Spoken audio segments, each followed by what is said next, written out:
திருவண்ணாமலை மாவட்டம் கலசப்பாக்கத்தை அடுத்த 4560 அடி உயரம் கொண்ட பர்வதமலை மீது அருள்மிகு பிரம்மராம்பிகை உடனுறை மல்லிகார்ஜுனேஸ்வரர் கோவில் உள்ளது. இந்தியாவில் வேறு எங்கும் இல்லாத வகையில் பக்தர்களே இங்குள்ள சுவாமிக்கு நன்னீராட்டு மற்றும் பூஜை செய்வது வழக்கமாக உள்ளது.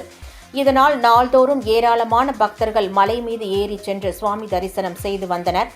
அவ்வாறு மலையேறும் பக்தர்களில் சிலருக்கு மூச்சுத் திணறல் உள்ளிட்ட பல்வேறு உடல் உபாதைகள் ஏற்பட்டு உயிரிழந்ததை அடுத்து பர்வத மலை மீது ஏறி சுவாமி தரிசனம் செய்ய அதிகாலை 5 மணி முதல் நண்பகல் 1 மணி வரை மட்டுமே அனுமதிக்கப்படுகின்றனர். இந்நிலையில் மாசி மாத பௌர்ணமியை முன்னிட்டு பர்வதமலை மீது ஏறி சுவாமி தரிசனம் செய்ய அதிகாலை முதலே குவிந்த பக்தர்களை மலையடிவாரத்தில் வனத்துறை அதிகாரிகள் சோதனை செய்த பிறகு மலை ஏற அனுமதித்தனர். இந்நிலையில் நேற்று மாலை சுமார் 6 மணி அளவில் மலையேற அனுமதிக்குமாறு காவல்துறையிடம் கடும் வாக்குவாதத்தில் ஈடுபட்ட பக்தர்கள் இரவு திடீரென செங்கம் போலூர் சாலையில் மறியலில் ஈடுபட்டனர். இதனால் சுமார் அரை மணி நேரம் செங்கம் போலூர் சாலையில் போக்குவரத்து பாதிக்கப்பட்டது.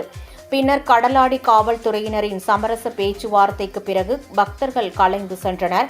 மலையடிவாரத்தில் இரவு முழுவதும் தங்கியிருந்த பக்தர்கள் இன்று அதிகாலை 5 மணி முதல் மலையேறி சுவாமி தரிசனம் செய்து வருகின்றனர்.